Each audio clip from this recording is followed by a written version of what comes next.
I'm the evidence-based mommy. And I'm Katrina Gleason from Katrina Gleason Coaching.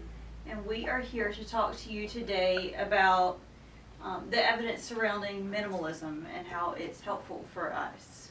And especially minimalism in a child's life.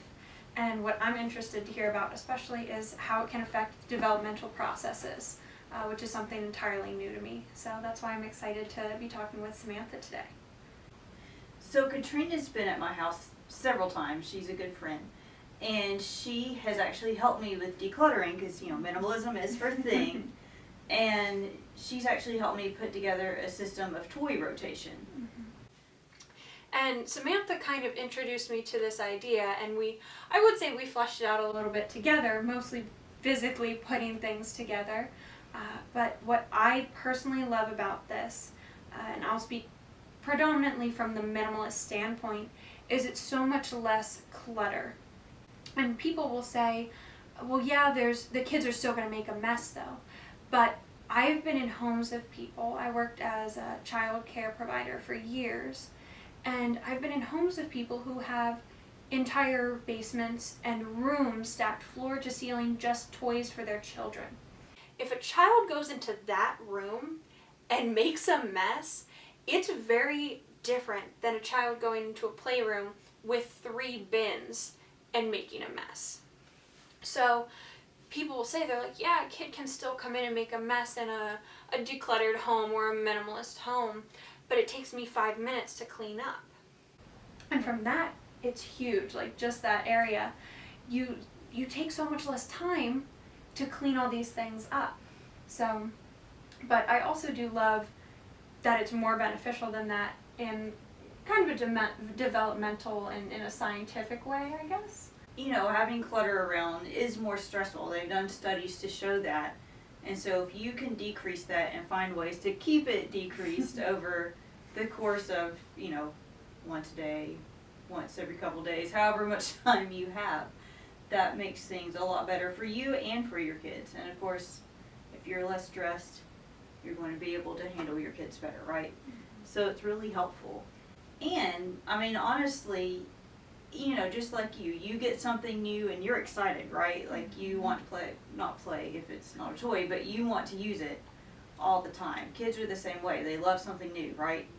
And after probably 2 or 3 weeks, whatever I have out at the time, the kids get bored with it and they just don't play much. They whine. They're like, I don't know what to do. But I find if at that time I take the chance to recycle the toys and take whatever's out there away and put new ones out, all of a sudden it's like the best thing again. And they'll go and they'll play by themselves for a long time without me having to intervene, and they'll get along and things go much better. So it's a really great system for that too. Yeah, and I think I want to touch on 2 points. But number 1 is stress. I know Samantha mentioned absolutely less stress for yourself as a parent is huge, but it also is less stress for your children. I believe on the podcast The Minimalists, one of them mentioned that their daughter it's his stepdaughter, and she spends half of the time at, I guess, a normal person's home and half the time at his minimalist home. And he says after spending time with her biological father, it takes her a good 3 days to decompress and to get back into the flow of this simpler life. Yeah. And he says, it's like, you can see it. She's so much happier. She finds it, she's way more creative. He said they had a babysitter over and she was like, where are all her toys? And he's like, that's it. It's the box. Like, what more does she need? She's going to sit in this box and play for hours.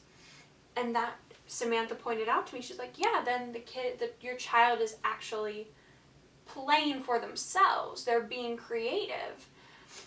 Whereas if they have a whole bunch of toys that they just bounce around from, you had mentioned, if you want to talk about it a little bit, kind of the electronic toys that make sound. You get these toys that you push different buttons and they make different noises and they sing song. They sing you the ABCs. Yeah. They count for you. It's educational, right? But the thing is, all your kid really has to do is push buttons to get noises. So they're not really engaging the same way as if it were just blocks or a couple of dolls or something like that, where they have to make the fun themselves. That really uses their brain in a different way.